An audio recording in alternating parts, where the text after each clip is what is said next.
The stowaway surely didn't sleep well last night in the cargo hold, although his cell is probably more comfortable than my cabin, and more spacious.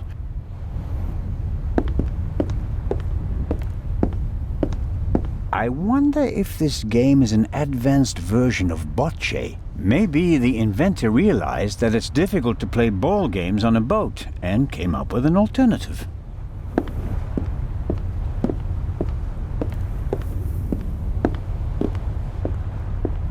Salty sea air in my old lungs, wind in my thinning hair. If I hadn't become a policeman, I could have been a sailor.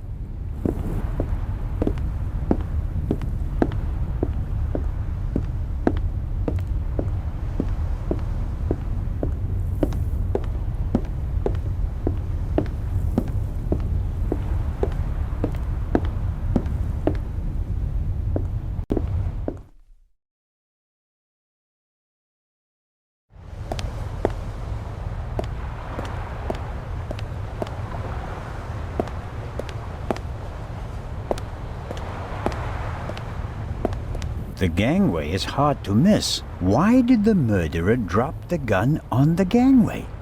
They must have noticed their mistake, even if their back was to the sea. So, why didn't they take the gun and throw it a few meters farther into the sea?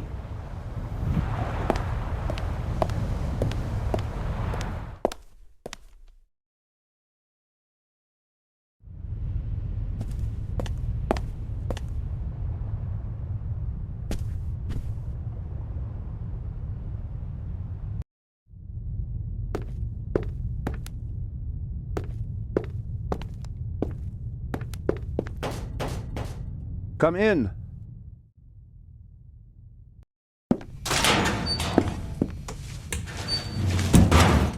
Hello, Dr. Gebhardt. And there's the next one.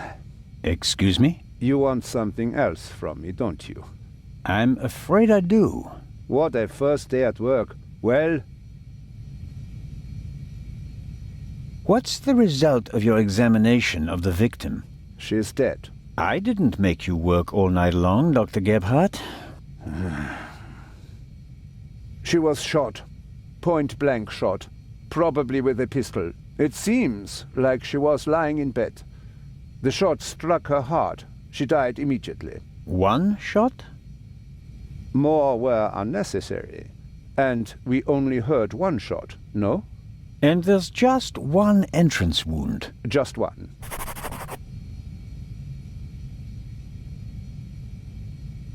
I am told that I was drugged.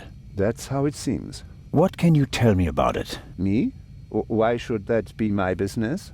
Haven't you analyzed the glass? No, I haven't. The inspector said he's the better chemist. I let him do it. That way I could at least concentrate on the body. Do you think the Baroness might have been drugged? She was very tired and unsteady when Legrand and I saw her. Yeah, I heard about that. I must have just missed her in the saloon. And without having seen her myself, it is hard to make a diagnosis. Of course. Can you say something about her general health? She was quite overweight, and the butler said that she suffered from diabetes. Despite that, she hadn't visited a doctor for several years. Doesn't sound good. Happens more frequently than you might suppose. Some people are scared of doctors and pay with an early death. It is possible that the Baroness wouldn't have lived much longer anyway. Have you already removed the bullet? Did Legrand send you? What is that Frenchman's problem? I already told you. I will get in touch as soon as I have it. That is also what I told the constable, who he kept sending all night long, once I finally got rid of Legrand himself. Did he look over your shoulder? He probably wanted to take the scalpel from my hand and hack away himself. But this is my surgery, and I will not let amateurs interfere with my work. That's understandable. How much longer will it take? I have just finished. Send my regards to His Majesty. Thanks. I think that's it for now. No. That is it for now, then, and later. I'm going to lie down for a few hours. Can you tell that to your boss? But... could I at least have the key? Absolutely not. But if we have to examine the victim again... Then the esteemed inspector knows where to find me. In my cabin. In bed. Good night, Constable Zellner.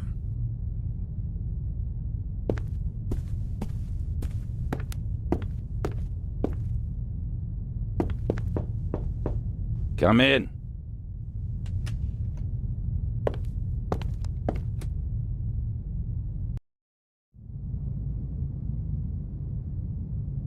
Constable?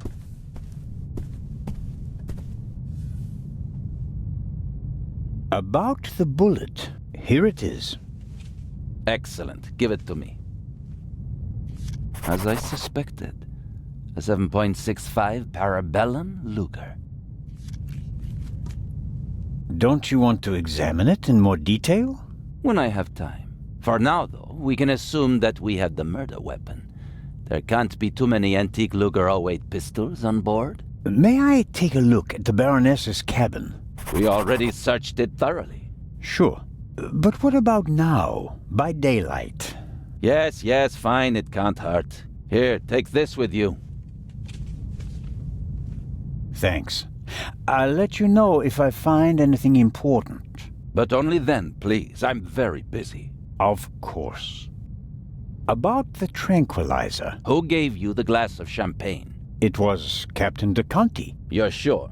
He doesn't deny it, but he also says that the glasses passed through many hands that night and that everyone had access to the champagne. So it could have been anyone. Maybe the question isn't who put the poison in the glass, but rather who it was they wanted to poison. Smart. And who were they trying to poison? Dr. Gebhardt? The captain got the glass from him. An unconscious ship's doctor. That sounds like it would be more use to a murderer than a drugged constable. You think so? Did the murderer have reason to assume that his shot might not kill the victim immediately and that Dr. Gebhardt would be able to save her? You're right. That's improbable. My ego is just searching for reasons for them to want to kill her and not me. Good job, Zellner. I'll be in touch if I uncover more clues. Very well.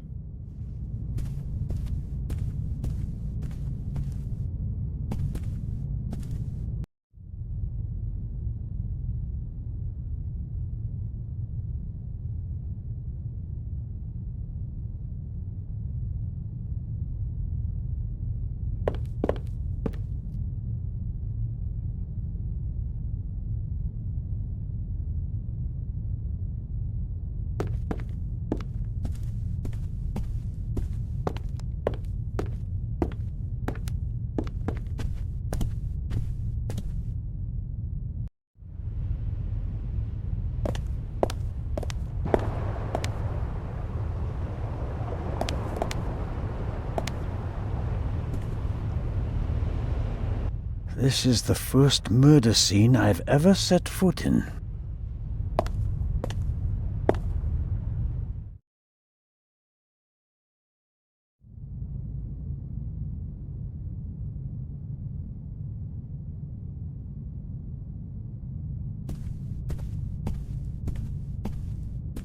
The most unportable portmanteau I've ever seen.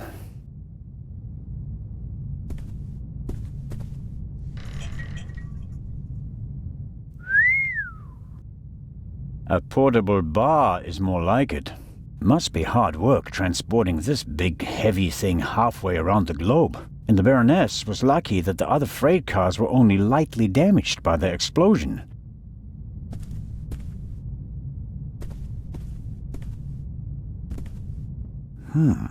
The notepad has the ship's emblem on it. I suppose all the first-class cabins have them.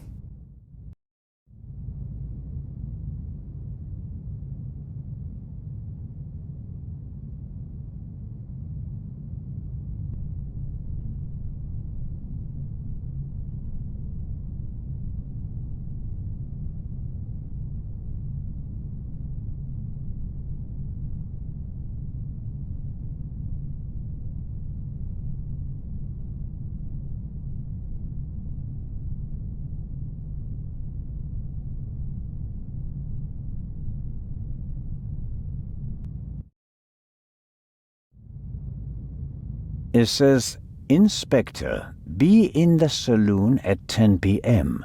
There is a murderer on board and I will expose him. B. The Baroness seems to have known the murderer, and that means that the Raven can't be the murderer.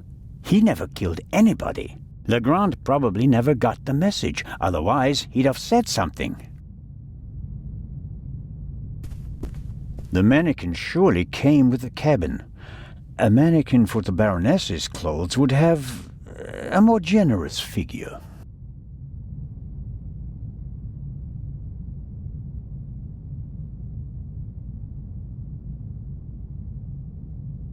Sunflowers.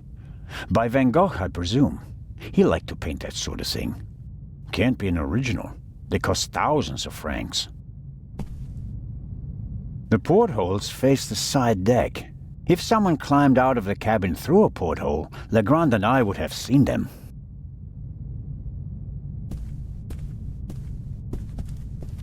Apparently, the Baroness didn't have time to unpack her bags. Or rather, didn't have time to tell her butler to unpack them for her.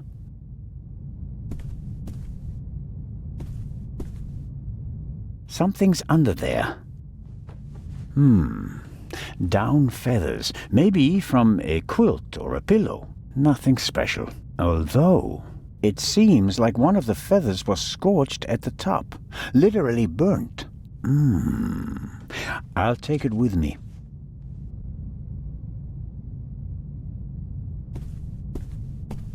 There's still blood on the mattress. The sheet and the blanket have already been removed. To analyze them, I suppose.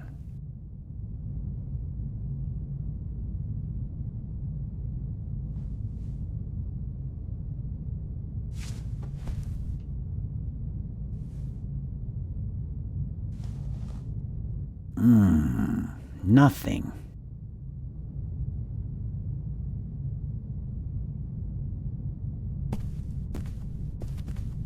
The blood spot is the only sign that someone committed a crime in here. Somehow... That's odd. The blood is so... red. Shouldn't it gradually darken in the air? Turn brown?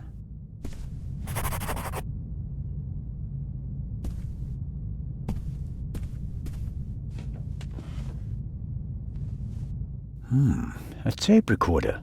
Must go with the built-in speakers. Probably part of the cabin's furnishings. The tape recorder is older than the hills, but it was once very expensive. Top of the range. And it doesn't come cheap. Strange. There's only one reel. And it's the wrong one. No sign of the original reel. A reel made by Tstashe. I know the brand. Tstashe's tapes can be overwritten many times without losing quality. They're used in offices so that executives can record messages for the secretaries on the same tape over and over again. But they're not good for much else. They're robust, but they don't offer much in terms of sound quality.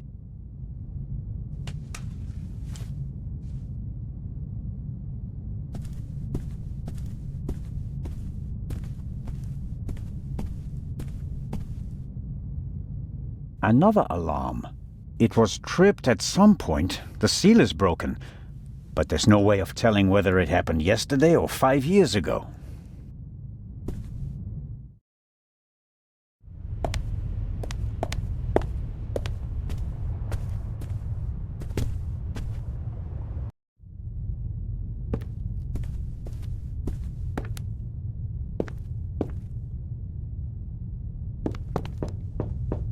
Come in.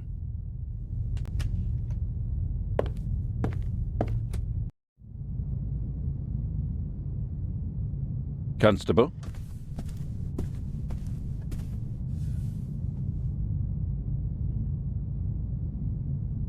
I took a closer look at the blood spot from the Baroness's bed. Yes, what's wrong with it? It looks odd. Odd? I think it should be darker. I understand.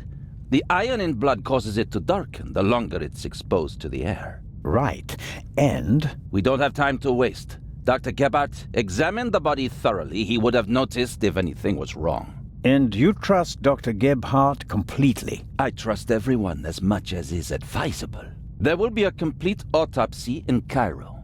Until then, the doctor is one of the few people on board who is not a suspect. You, him, the stowaway, Constable Oliver, and I all have alibis. There are still enough suspects left. I found feathers in the Baroness's cabin. Really? Yes, under her bed. I hope this is leading up to some information that justifies this interruption. Some of the feathers are singed. Show me.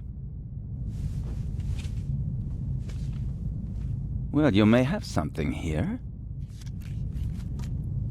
I think that someone fired a shot through a pillow or something like that, and the muzzle flash scorched the down. Yes, possible. Try to find the pillow and we'll take it from there.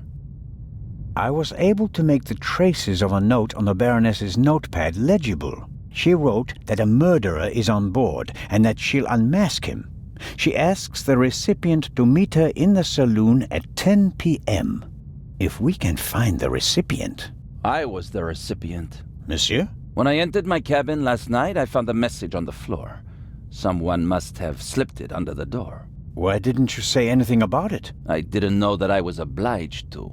We are partners. Not really. You're helping me out until we reach Cairo, because you somehow managed to remain on board. But... I'll choose when and with whom I share information. You can accept that and continue assisting me, or you can spend the rest of the journey on a deck chair thinking about missed opportunities. And none of this is by any chance related to the fact that the message doesn't suit your Raven theory. The Baroness knew the murderer from the past, and he was already a murderer when he boarded the ship. The Raven was always just a thief, not a murderer. Careful, Constable. Are you accusing me of perverting the facts? Of course not, monsieur. Then let's get back to work. Good day, Constable. I'll be in touch if I uncover more clues. Very well.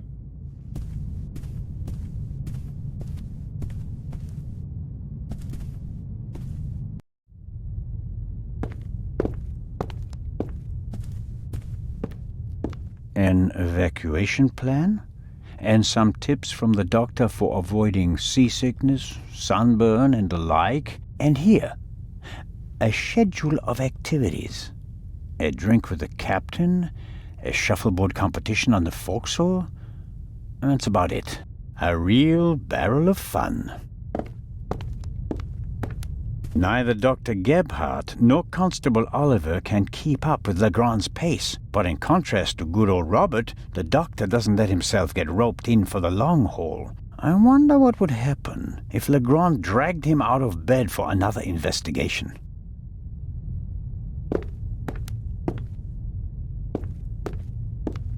Dr. Gebhardt, something tells me that he wouldn't be amused.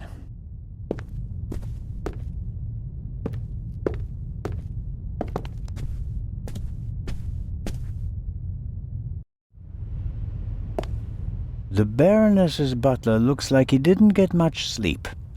I would describe his facial expression as worried.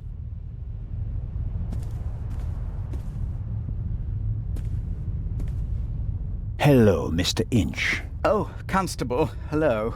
You look the worse for wear. It must be terrible for you. Quite terrible. No one will hire me now. Excuse me? My mistress was murdered. Would you hire a butler who's been mixed up in a murder? But if it turns out that you're not guilty... If. But what if not? Who else would they blame? There are no gardeners on this ship. I understand your problem. Under these circumstances, I'm sure you'd answer some questions that could help clear your name, wouldn't you? Of course. Did you notice anything suspicious last night? No, sir. After the Baroness went to the saloon, I went to the forecastle. I was there until the alarm went off. I went to the side deck and arrived shortly after Professor Lucien and Miss Miller. We found you and Inspector Legrand there. You were unconscious, and the inspector asked us to take care of you. Did you hear the gunshot? No, just the alarm, sir. You said you were on the forecastle. It sounded like the Baroness let you have the rest of the night off. Not entirely, sir. One of the crew informed me that the Baroness wanted to be roused at 10:15. Right. Why was that? I suppose that she wanted to toast the success of the journey with the captain and the other passengers. She hadn't intended to take a nap then. That was not her way, sir. She had a lot of spirit, shall we say, when it came to social engagements and a glass or two of champagne. The Baroness's cabin seems to have been ransacked. Indeed, sir, by the Baroness herself. Really? She was searching for something the entire afternoon. And did she find it? I think she did, sir, yes. She was in high spirits when she finally left her cabin. You wouldn't happen to know what she was looking for, would you? I'm afraid not. Would you describe the Baroness as orderly? Well, she always had a lot of responsibilities, sir. That doesn't answer my question. She used to take a lot of luggage on journeys, and I helped her keep track of it as best I could. She was always very angry when she couldn't find something. What about the photos and the documents I saw in her cabin? I really don't know. They were out of bounds to me, sir. Memories from the war, I'd say. They meant a lot to her. The Baroness seemed to be pretty drunk the last time I saw her. Is that so? Does that surprise you? Did the Baroness not drink? Oh, yes, she drank. It was no secret. I understand. How serious was her habit? Serious enough, sir. Was she under any medical supervision? Certainly not, sir. She adamantly refused to see a doctor. Like so many elderly women, she had a distinct aversion to hospitals and the like. How long had you worked for the Baroness? 6 months, sir. Only 6 months. I always thought that butlers stayed with their employers for decades. Those decades have to start at some point, Constable. Her former butler wasn't able to fulfill his duties any longer. Gout, sir. I understand. I took on his duties and hoped for a secure position for the next 20 years. May I ask what happened to your arm? A souvenir from the war, sir. Doesn't it hinder your work? Yes, sir, obviously. I didn't mean to offend you. The Baroness had a soft spot for disabled veterans. I think she'd been through a lot herself. I think that's all for now. Please, sir, find the murderer. You have to clear me of all suspicion.